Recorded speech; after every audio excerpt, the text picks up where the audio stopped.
Now we approach round two, and round two is where the candidates get to ask one another a question. They'll each get an opportunity to ask someone two questions in two different rounds here, and we'll start with Mr. Hanna and work our way down. Now, if the original questioner wants a follow-up, he'll have that opportunity, and we'll have our scorekeeper, timekeeper going again. And we'll start with Mr. Hanna. My question is for Mr. Atkins. In the recent Voice article, you appropriately pointed out that we've got a bond debt of $7.5 million and over $10 million in cash, and implied that we should be using that cash to pay off the bond debt or pay it down anyhow. Are you aware of what bond debt that we do have, what funds that $10 million we have set aside in reserves and restricted accounts, and what the financial impact to this village would be if we followed your suggestion? Well, the financial impact would be basically zero. I mean, we could even make money off the thing. What matters is the interest rate that we pay on the bond debt, which is pretty low, and the interest rate that we get on our deposits, which is also, of course, fairly low. If you're getting 4% on your interest income and you're paying 4% on your debt, and there's no taxes involved because we're a nonprofit organization, it's a wash. They're only restricted accounts because we call them restricted accounts. There's nothing forcing us to do these restricted accounts. If you took $2 million and paid off some of your bond debt, which is not payable today, it's not callable. The bonds are not callable until the next year or two. But if you paid off $2 million of your bond debt with $2 million of cash, you could save the money from those future bond payments that you don't have to make anymore and replenish your deposits. So there is really no impact as long as the interest rates are balanced. If we want to try to make more money on the deposits we have, then yes, we should try to make more money on those deposits we have. I mean, Bank of Little Rock's paying 6% on deposits. And if we're paying 4% on our debt and we can get 6% at a local bank, let's do it. You have a follow-up, Mr. Hanna? I'll pass. Mr. Watson, you're next. I want to direct this in the direction of Paul. The Beautification Commission and in Garland County is more to do than planting all kinds of flowers with the master gardeners. They do a heck of a job, but the problem is everybody needs to work together with the litter, and I hear people commenting on when they drive up and down 7, how come we have to look at all this junk and garbage in yards and all this kind of stuff. This is all comes under the Beautification Commission and their job in trying to take care of this. In my question would be, in doing all of this, don't you think that the POA in the village should try to help them eliminate all that they can? Certainly, I think we should try to help, but I think it should be more on a voluntary basis. I'm not sure we should try to employ people to go up and down Highway 7 to clean up the roads. But we all have to work together to get regulations that come out of all of our quorum courts, or both of our quorum courts, to help regulate what's allowed and what's not allowed in yards, just the same as we do in the village. We don't allow big trash buildups to build in the village, and that way some of the scenery that you see outside would also get cleaned up. I think we should work together from the POA to help take care of this. We'll move on to Mr. Atkins now. Yeah, I would like to ask Mr. Hanna. One of the things that I also had in my article that was in the Voice yesterday related to the buy-in fee that was before the Research and Special Projects Committee. And one of the things that I noted was that there were some ground rules that were noted in the paper on August 30th that were a little unusual in that the paper wasn't allowed to report who was saying what. They reported the meeting, but they weren't allowed to say who reported what. And I just wanted to ask, if that is something that he would support again in the future, or if he thinks that the meetings can be completely open, and whether or not it should be properly and fully reported. First of all, let me correct your first statement. The Research and Special Projects Committee had nothing to do with that particular declaration. That was done by a declarations committee of which we were not a part. However, to follow on with the rest of your statement, yes, I do believe that everything that is being done in the POA should be open and above board. I fully support the Freedom of Information Act and its requirements, and to work with the various people in the press on keeping them informed so they can inform our general public. Just as a little bit of follow-up, I just want to let y'all know what I'm referencing is an August 30th headline report that was in The Voice. It's available on the website in the archive, and there hopefully will be a correction in the paper next week related to my article yesterday. But thank you for the response. Okay, we'll move on to Ms. Jackson. Thank you. I'd like to address my first question to Mr. Atkins. Every level of government uses the committee process, yet you appear critical of the process and claim, quote, the board hides behind committees too often, unquote. Would you cite examples where you feel this has happened and how it affected the issue at hand? Well, there's been several instances that have come up. One that comes to mind is the white signpost. That went back and forth and around in circles, and oh my gosh. I think the other one was the private golf cart rider fee. I believe that got bounced around a lot. There's been some more recent examples. None of those spring to mind right now, but I think the committees have a really good role in the village, and I'm not opposed to the committees. What I'm opposed to is a situation where, well, we don't know what we want to do, or we don't want to make the decision is what it boils down to. So we're going to rely on the committee to make the decision for us and kind of wash our hands for it, or at least not have to deal with it this week. That's all I'm talking about. Okay, just as a follow-up, and I want to make sure that I'm clear, committees make recommendations, and as you said, and I've been in that position before, the board either accepts it or rejects it. Committees don't always have the information that the board does, therefore they make decisions one way or the other. But when it's all said and done, the board makes the final decision. So I still don't see how you think the board hides behind committees, because the committee brings it a recommendation, it either votes it up or votes it down. Well, the way they're hiding behind it is they're redirecting the committee to give them an answer that may not be popular, or to handle a situation and just get it off their plate for a little while. And I think they should just make a decision on the best information that's been available. I mean, the committee's gone through, it's made all the information available, it's time for them to make a decision. Let's make a decision and move on. All right, to Mr. Day. I have a question for Mr. Watson. Bob, even though you're against the annual cost of living increase change in the declaration, would you support putting this important issue to a vote of the Hot Springs Village property owners and let them decide for themselves? No, sir, I would not. That is our right to vote on things, and I think that if it is put on and they vote for it, then I got a bridge to sell them too. Well, my follow-up question would be, if they did in fact decide this is a better way to handle the cost of living increases, they certainly would have to vote to do that. So wouldn't it be in the best interest of all of us to let them make that decision? Oh, I don't have any problem with them voting on it, on anything.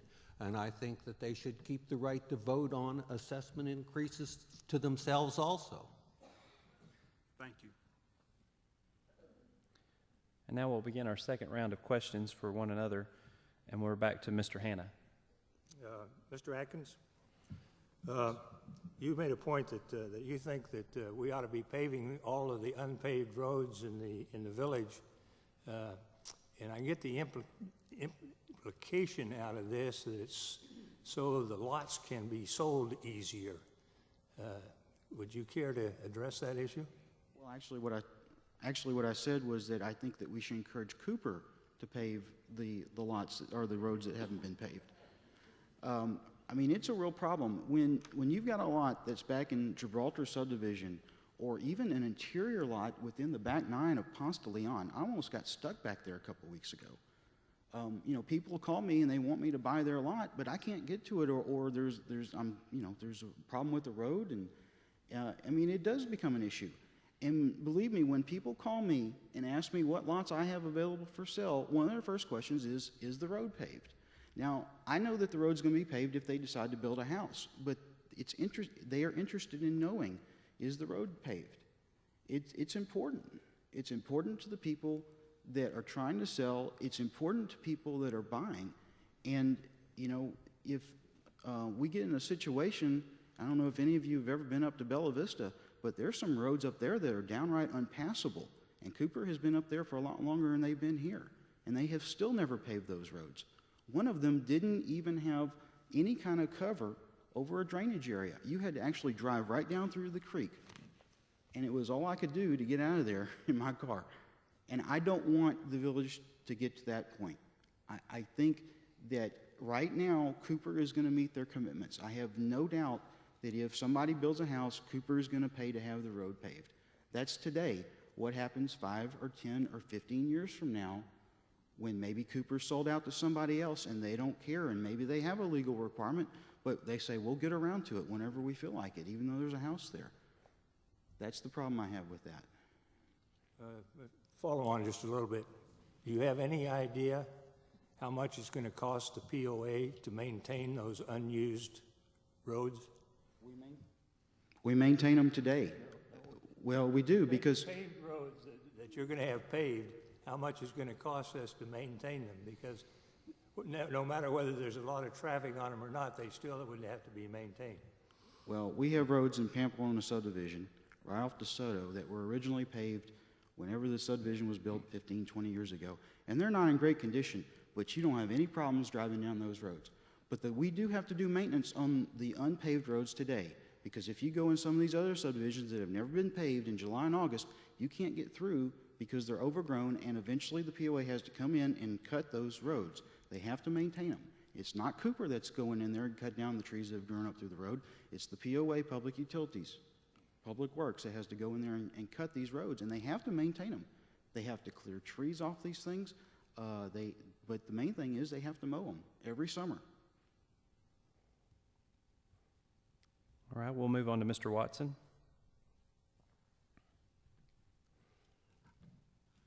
I don't know who to ask. I'd like to ask them all why they think that the POA should be the one to take over the ambulance service. Well, I need you to pick one, though. Paul. Thank you. I don't think the ambulance service is about money. I don't think the ambulance service is about insurance. I think the ambulance service is about life and death. If we, for some reason, would lose the ambulance service in the village, which now comes to your house about every 5 to 8 minutes when you call them, we would be in Hot Springs or Benton and having an ambulance driver there trying to find your house in the middle of the night in Hot Springs Village. I think that would be 30 to 45 minutes. I think it would be an unacceptable situation. You have a follow-up, Mr. Watson? Is the POA eligible, or can they in any way get the insurance money from the people that have insurance, or from the, I want to say,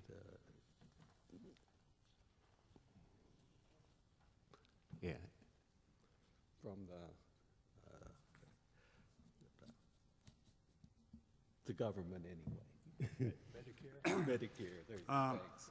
Bob, I'm not really familiar with the insurance situation. Clearly, Medicare, which most of us have, does pay for ambulance service to a certain extent. And I haven't been through all of those numbers. But my position would be that we keep the same contract we have with the same people and just take over that contract and generally let it be handled the way it is now. And I know a friend of mine,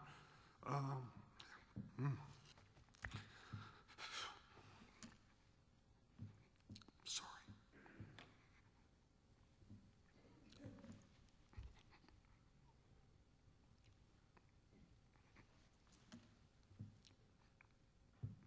If you like, Mr. Day, we'll move on and give you a moment.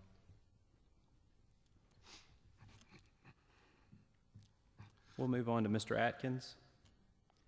My question, I guess, would go right back to Bob about the ambulance service is, why does he think that this is such a bad deal for the village? I mean, I think it's wonderful.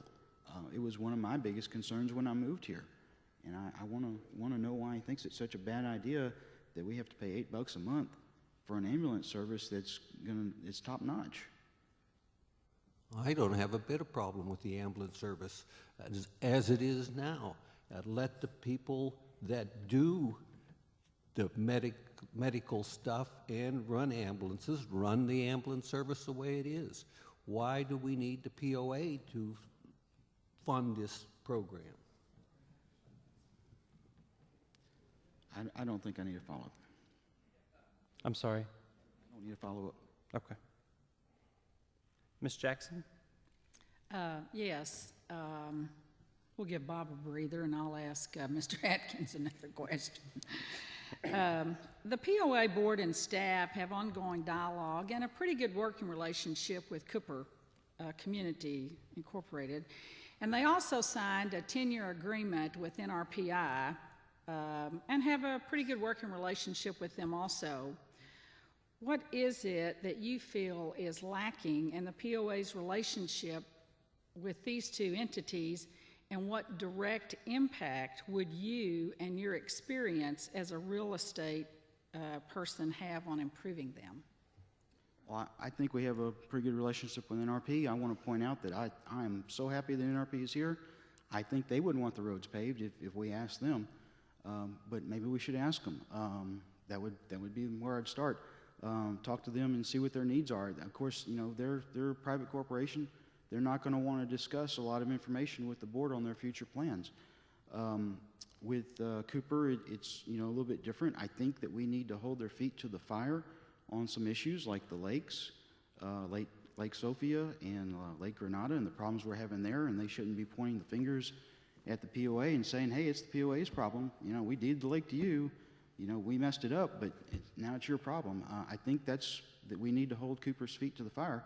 I mean, Cooper did a wonderful job with the village, let's face it. But that has changed over the last few years. It's not the same as it used to be. And, you know, as they have less ownership interest here, their interest is going to decline naturally because they're a business. And they're not going to continue to support the community in the fantastic way they always have done in the past. I mean, the job they did here, if you go up to Bella Vista, this is so much better in Bella Vista. It's just absolutely incredible. So I would say that we just need to hold Cooper's feet to the fire. They are reducing their interest here. They're selling off some of their commercial property. They plan to. And we just need to make sure that they meet their obligations that they've made to us in the past. Okay, as a follow-up, one of the biggest obligations that they have made to the village is to make DeSoto a 4-lane road. And they have out and out said they don't plan to fulfill that commitment. And somebody can correct me if I'm wrong, but I don't believe Cooper paves the roads, the POA does. Residential streets, when a house is built on it, the POA is the one that paves that road. Cooper doesn't have anything to do with it. Well, I'm sorry, I've asked several people in management at the POA, and they've told me the exact opposite. The Cooper is responsible for initially paving the road that has never been paved. After that, it's a POA responsibility. But the initial paving for a road that has never been paved, and there's 40 miles of those roads here in the village, 40 miles that have never been paved, that they are responsible for paving the initial pavement. The POA paves them. They may indeed bill Cooper, but the POA is the one that paves the road. Cooper doesn't even have any of those types of crews in the village. But their biggest obligation is to make DeSoto a 4-lane, which they agreed to years ago, and they flat told the POA board and staff last year they do not plan to do it. Okay, well, I asked the very same question last week to POA management, and they specifically told me that Cooper contracts out for the initial pavement, that it is not our equipment that paves it. Now maybe that answer was wrong, but I specifically asked that of POA management, and that was the response I was given. As far as DeSoto is concerned, if their filings, if their recorded contracts or their recorded plats, and they had an obligation to 4-lane DeSoto, and we want DeSoto 4-lane, they should 4-lane it. If it's a contractual obligation, they should do it. And if they say no, that's just a perfect example of what I'm saying, that they've reduced their interest in the village. Okay, so I'll go back. No whistle needed when they cut you off, is there? We'll move on to the final question of round 2 and let Mr. Day ask his question. Okay, Jeff, this is an easy one. I was really interested in your comments regarding upgrading the POA website, and could you describe some of the changes you were suggesting? Absolutely. I love all these questions. It's great. There's so many things that we could do with our website that we're not currently doing. And some of those things are provided by the people. For example, hsvgolf.com. You can go and see course conditions. I mean, to me, that's something that the POA should have done years ago, but somebody else is doing a good job with it, so that's fine. But there are plenty of other things. We could post more information on the board of directors meetings on there. Currently, it's a little bit old. It's a little stale. Not everything that's available at the POA directors meetings is available at the website. We could, long term, I mean, we get emails on our golf tee times. We can go online and get golf tee times. But we can't go online and pay our dues or go online and do lots of things that we can do with other companies that we deal with. And I think that it could really expedite what goes on at the POA, especially in January, if we could do all that online. Now this concludes round 2, and we're going to give them another break to stretch their legs again and get a drink of water, and we'll be back in one moment. Let's give them a big round of applause. This isn't easy.